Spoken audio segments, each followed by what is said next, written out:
Hey everyone, this is Master Noel from Maximize the Moment. I have wonderful guests today. But before I introduce my guest, I want to say thank you for watching or listening to this. Oh, for over a week now, we've seen thousands, maybe millions of people worldwide taken to the street of peaceful protest and violent encounters with the police. The reason is because of George Floyd, a black man who was murdered by a police officer here in America. Now, prior to this, many were stressed out already due to the coronavirus outbreak, which has claimed over 100,000 lives in the United States alone. I brought my guest here today not to sell anything, but to bring encouraging words and add value to you in the midst of this chaos. And my guests are Minister Kunle Meshida here in Atlanta and Dr. John here in Jacksonville, Florida. And I want to start with you, Minister Kunle. Please welcome to the show. Will you please tell us about you a little bit? Thank you so much, Master Noel. My name is Kunle Meshida, and well, for this intents and purposes, I'm a gospel artist, worship leader, and basically, the summary of what I do is I lead worship. I lead people into the presence of God, and in my secular job, I'm a data analyst. So in summary, I crunch numbers. I'm a father and a husband. I have 3 boys, so this George Floyd issue is looming large. I have 3 black men, raising 3 black men. So that's a summary of who I am. Thank you for having me, Master Noel. Thank you. We're glad to have you, sir. And Dr. John, will you please tell the viewer a little bit about you, please, and what you do? Yeah, thank you so much, Master Noel, for giving me this opportunity even to talk and even to introduce myself. Thank you, Mr. Oroconel, for the introduction, even for knowing you. My name is Dr. John Nyachieo, and I know I'm the son of the Most High, and I'm also husband to my wife and 1 daughter. As for my profession, I'm a lead pastor in Kingdom Influence Covenant Church here in Jacksonville, Florida, and I'm also a chaplain at Vitas Elder Care here in Jacksonville, Florida. I believe that I have what it makes to impact even the people in my community, and my purpose here on earth is to do what I believe is the will of God, so that I'm able to do what He has commanded us to do while here on earth. Thank you so much, Master Noel. Oh, thank you. We're glad to have you, sir. Now, with everything that's going on in the world right now, I know everybody's asking me, Noel, what do you think? Noel, what do you think? And I'll be real with both of you. I am stressed out. I don't know what I think. So, and I believe there are a lot of people out there just like me that just don't know what to say, what to do. We don't. And I'm just curious, and I want to start with you, Minister Kunle. With what is going on out there right now, how do we encourage? Do you encourage the people, especially young people? What do you say to them, sir? Well, thank you for that question, Master Noah. There are 2 major things that are going on out there. The first is the concept of the coronavirus, COVID-19. That's a major issue. The second is the issue of, racial tensions. We call it systemic racism in the, where we are. So the first thing, coronavirus, it's a pandemic. It's dangerous. However, we can't let the economy and the world grind to a halt. With what they know about the coronavirus, or with what we know, I believe the thing is to be careful while we do the things that we do. You can't just grind the economy to a halt and not go anywhere. you'd be living in fear. But we do need to understand that it is dangerous. So every day, I can't count how many times I wash my hands, sanitize my hands, and that concept of social distancing. We can't hug indiscriminately right now, but that doesn't take away from what we do. And that's the first part of that coronavirus. And there's an example. I lead worship. Obviously, there are no crowds right now. But what I do, I've done this for the last several weeks. I lead praise and worship on Instagram for an hour every Saturday. And somehow people have been blessed. And it means that I'm still having an impact with what I do. Now, the issue of George Floyd, like I had mentioned, it's systemic racism going on. And with me raising black men, every time my eldest son, he's 18, he drives, he goes out, he's out now. But I noticed that when he goes out now, I'm more like, where are you? Are you okay? I have to talk more about, if anybody stops you, this is how to behave. And, I'm nervous. When I call him and he doesn't pick up, I'm nervous. We can't live in fear, but we're human. Seeing what's going on, you think about it. And for now, we do have to be careful. Yes. However, that is not fair for one part of the populace to live in fear. Now, the other part of the populace doesn't even encounter that kind of fear. Some of the Caucasian folks that have supported this protest have said they know that if their son goes out and their son is detained by the police, they don't have to be afraid that anything is going to go wrong. We have to be afraid because of the things we've seen. So maybe it's educating the law enforcement. The fact that someone may have spent a fake $20 doesn't mean they deserve a death sentence. I don't care what their rap sheet says. So for me, that's my position. The protests are very justified, and the authorities need to listen and effect change. Okay. Thank you, Minister Kunle, for that. And Dr. John, how do you encourage people, especially young people right now, based on what is going on around us? Yeah, thank you so much, Master Noel. So far, there are two things going on at the moment. And even I was sharing another time, and I was like, I thought one was going almost done, and then another one came in. So it's kind of, there are two things mixed up right now. We have the COVID-19, and then the protest, which is going on all over the country right now. So it's kind of, there are two things going on at the moment. But what I tell people, like for the COVID-19 or the coronavirus, I normally tell them this is a crisis. And I've been encouraging people, telling them that crisis, they are temporary, they are seasonal, they don't stay, they come and they go. And I always give them an example like the tsunamis or when there's the winter storms, when they come, I know it's so temporary, they come and go. So even this thing they call the COVID-19 or the coronavirus, I know it's temporal, it's coming to pass. I just encourage people, just giving them an example and tell them, okay, fine. You see, if during the time of winter, you feel so cold, you don't even want to come out of your house, but you know that's okay, summer is around the corner and the summer is coming.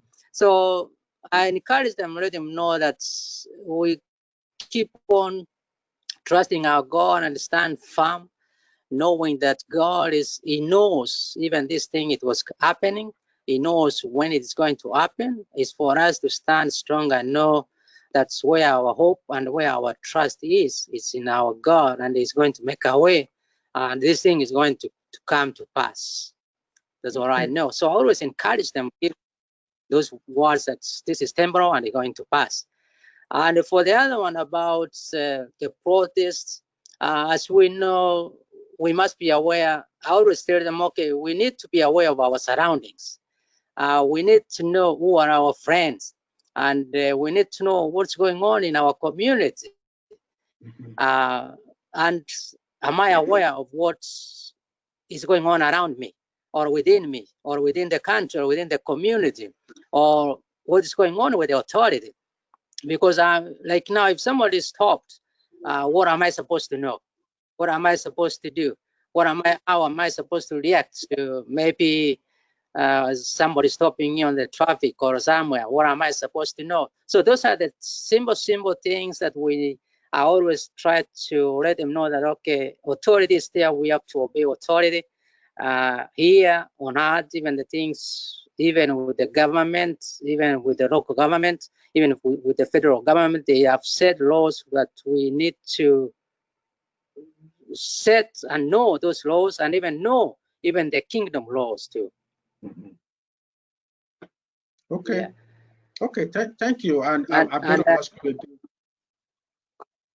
Go ahead, Dr. Like now, I give them then I just give them an example. Like the time of when they talk about the crisis is as I tell them, okay, crisis brings even opportunities. Crisis can bring promotion. Like now we see during the time of the crisis, if I give them example of the Japanese or the Chinese, they don't have that time in their language. They always see as an opportunity. So even us, why can't we see a crisis as an opportunity so that we can do mighty and greater things? Take an example of the Japanese during the time of the bombing of Hiroshima. They didn't even complain that it was a crisis for us, but for them it's an opportunity, because from that moment they started building more machineries, and they started even exporting even these cars all over the world. Even other machineries, they are the most exporters. And even I also give them an example of this coronavirus. It was also an opportunity for some people. It was a disadvantage to some people who were not able to do it, but to some, it was a benefit to them. Yeah. Okay. Thank you. And I'm going to come back to you, Minister Kunle. Yeah. Do you have anything else to add to what the brother has talked about? And also, while you do that, will you also enlighten us? Where do we go from here? Well, I know I kind of started to talk about it with, my first round. With the corona thing, like I had said, we need to understand that the world still has to go on. It's not going to grind to a halt. And we also need to understand that, well, with the leadership of the countries, we need to understand that we were not prepared for this. When this is over, we need to be ready. We thank God in everything. We give thanks. We thank God that this thing is not as deadly as something like, say, Ebola. So there is an opportunity for us to do things differently. As a people, as humanity, we have to do things differently. Now, in terms of, where do we go from here? The protests, we need to be one another's keepers. We need to understand that the most important race is the human race. And fighting for supremacy among races makes us not united. And when we're not united, we will fall. So the concept of unity, we have to promote unity among the human race. And at the end of the day, everything is in the hands of God. So before I go, can I sing a short song? Just please. So there's this song that I do it a lot, especially at this time. It says, "Because he lives, I can face tomorrow. Because he lives, all fear is gone. because I know He holds my future, and life is worth a living just because He lives. Oh my. Oh my. Hallelujah. Wow. So, because Jesus lives, we can Wow. say thanks. Thank you. Thank you for that beautiful song. I didn't see that one coming, but thank you. I needed that. Thank you. Dr. John, I'm going to end it with you. Where do we go from here? Where do we go? Yeah, thank you so much, Pastor Noel. Thank you so much, Minister Kunle, for that beautiful song. It just lifted our hearts. Thank you so much, guys. God bless you. As for the protest, what I know is, I take an example of Martin Luther King. The time there were also a lot of protests, and during the time of the segregation, but it brought change. It brought to an end of that racial segregation during that time. So even this time, I know, as I said, the crisis brings opportunities. So it's an opportunity even that this thing is going to make people know that it is time for us to have that love one another, to be there to stand in the gap for each other, to be there to show that we are concerned with even our brothers and our sisters, to know that as God tells us that we are of the same image to Him, so that whatever we do here on earth, we have to represent Him. So it's my prayer that as time goes, this thing is going to be seen as a way of bringing people together, people to reconcile, people to be restored together, and know that it's not taking us anywhere. The protests are not taking us anywhere, just bringing damages. It's just bringing more in fighting or even in feelings. But when we come together, we know that we are working together as a brother or as a sister for a common goal. And as far as the virus is concerned, I know we all face some unfair situations most of the time, but we'll remember we are not victims. But we are victorious through Christ Jesus, who gives us the strength. So those things will come, ups and downs will come always, but let's know that we are victorious from this moment. And whatever we do, let's do the right things and be judgmental, so that we know we are doing something right to my brother or my sister. Because if somebody does bad to you, we don't have to pay back. But it's for us to not to pay evil for evil or to insult somebody else, but to be a blessing to somebody else. Since we were called for this, so we are supposed to be a blessing to our brothers, even our sisters. It doesn't matter whether you're white or black or whichever way you're coming from, your background, but know that we are there to bless one another.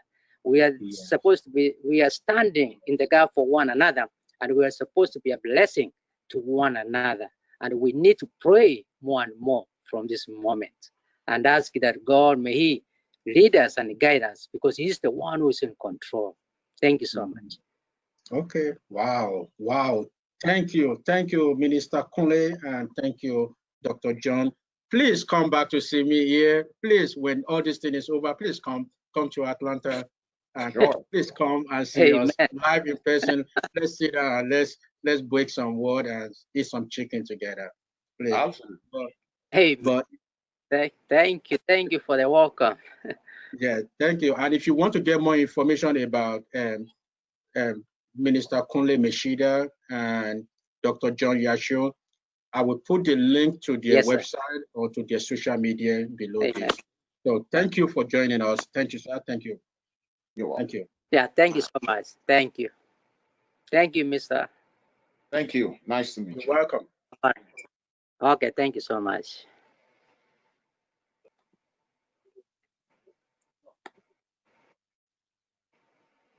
One of my mastermind friends asked me earlier this week to release an official statement concerning the killing of George Floyd. I didn't want to release any statement because I look in the mirror and ask myself, what can I do?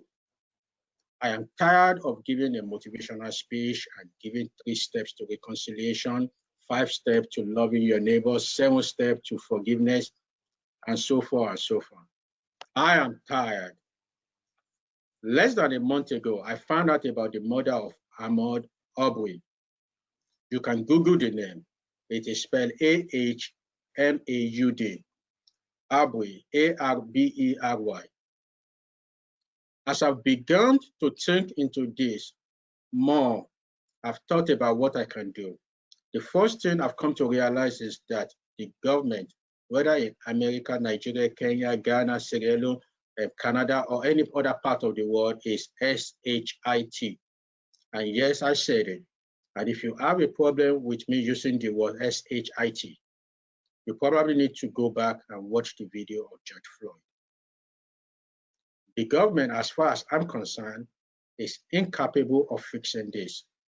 They lack the capacity, they lack the leadership, they lack the skill, and frankly, it's obvious they lack the willingness to do it.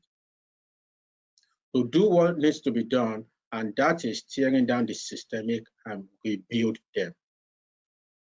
And so I've come to realize that if anything is going to happen in a meaningful, sustained way, it's going to have to start with me. With me. And I'm blessed to be able to have a voice and have a platform. And at some level, even to be an influencer. And so what I'm doing right now is I'm listening to people, I'm listening to friends, I'm listening to the community leaders. Yes, I am Black and I'm proud, but you know what? I'm also proud to say I am listening. And I think we all need to listen to each other at this time. This is why I brought my guests today, Dr. John Nyachieo and Minister Kunle Meshida. Again, I want to thank both of them for coming up here to add value to this. And I want to thank you for watching this video. Thank you very much, and I'll see you next time. My name is Master Noel Bada.